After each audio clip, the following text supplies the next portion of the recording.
भैया हम गीतकार पिंटू राज आप सभी मसीह भाई बहनों की जय मसीह। आप लोग के लिए एक मसीह सॉन्ग पेश कर रहे हैं जो आपकी आंखें खोल देगी। सच्चा ईश्वर कौन है, इस ब्रह्मांड को किसने बनाया, मनुष्य को परमेश्वर बनाया और किस लिए बनाया और मनुष्य क्या कर रहे हैं, इस गाना के माध्यम से सुनिए। पर आप लोग से रिक्वेस्ट है कि यह सॉन्ग को लास्ट तक सुने।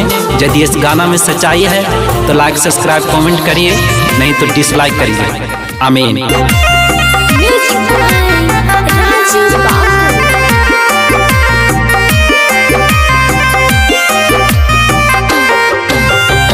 पढ़ के देखा बाइबिल भैया हो,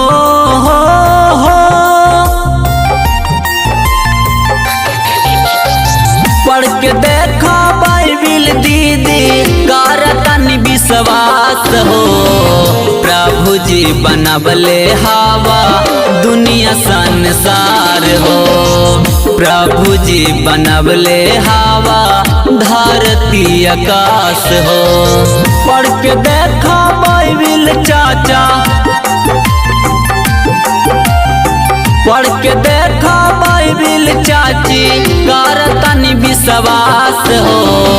प्रभु जी बनबले हवा चंदा सूरज हो, प्रभु जी बनबले पशु पक्षी निशान हो।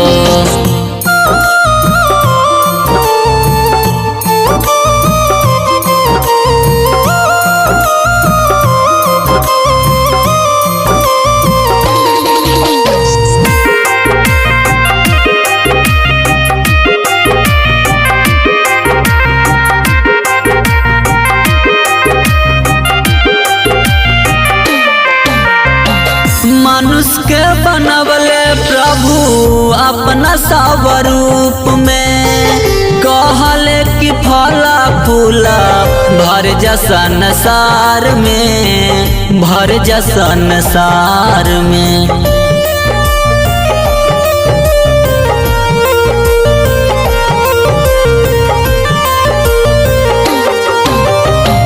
मनुष्य के बनबले प्रभु अपना स्वरूप में, कहले कि फला फूला भर जा संसार में, भर जा संसार में। अंगिया तोड़ले प्रभु के आदम, अंगिया तोड़ले प्रभु के आदम शैतान के भराम में। प्रभु के बनावल दुनिया भरल बाटे पाप में, प्रभु के बनावल दुनिया भरल बाटे पाप में।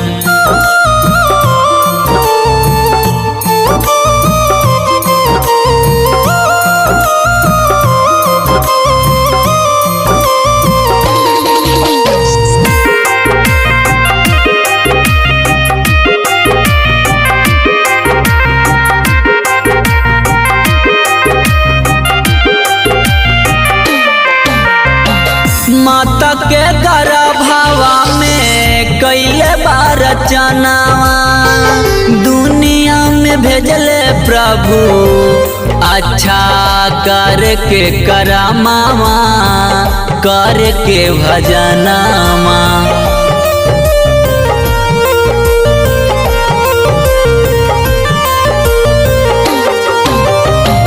माता के गर्भवा में कैले रचना, दुनिया में भेजले प्रभु अच्छा करके करामावा, करके भजनावा।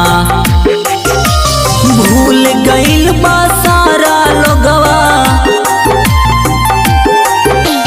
भूल गइल बा सारा लोगवा आई संसार में। प्रभु के बनावल दुनिया भरल बाटे पाप में, प्रभु के बनावल दुनिया भरल बाटे पाप में।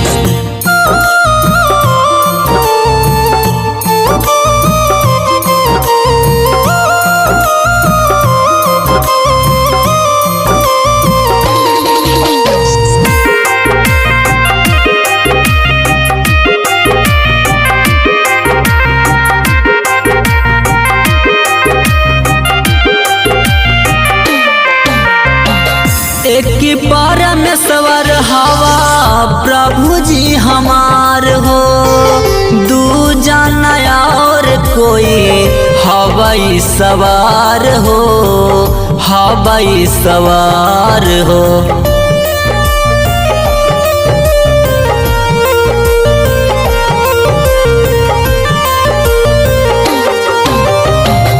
एक परमेश्वर हवा प्रभु जी हमार हो, दू जाना और कोई हवाई सवार हो, हवाई सवार हो। बह कैले हवा के लूसीफर शैतानवा,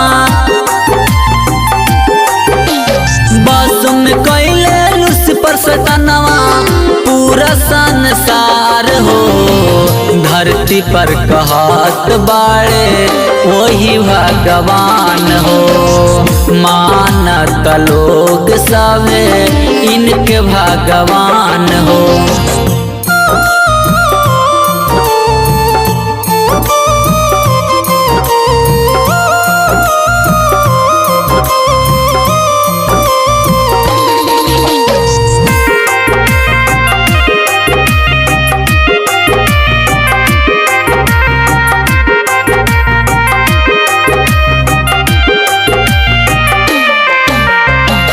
अंधविश्वास कहा सच्चाई के जाना, सच्चाई सवार के शरण में आवा, शरण में आवा।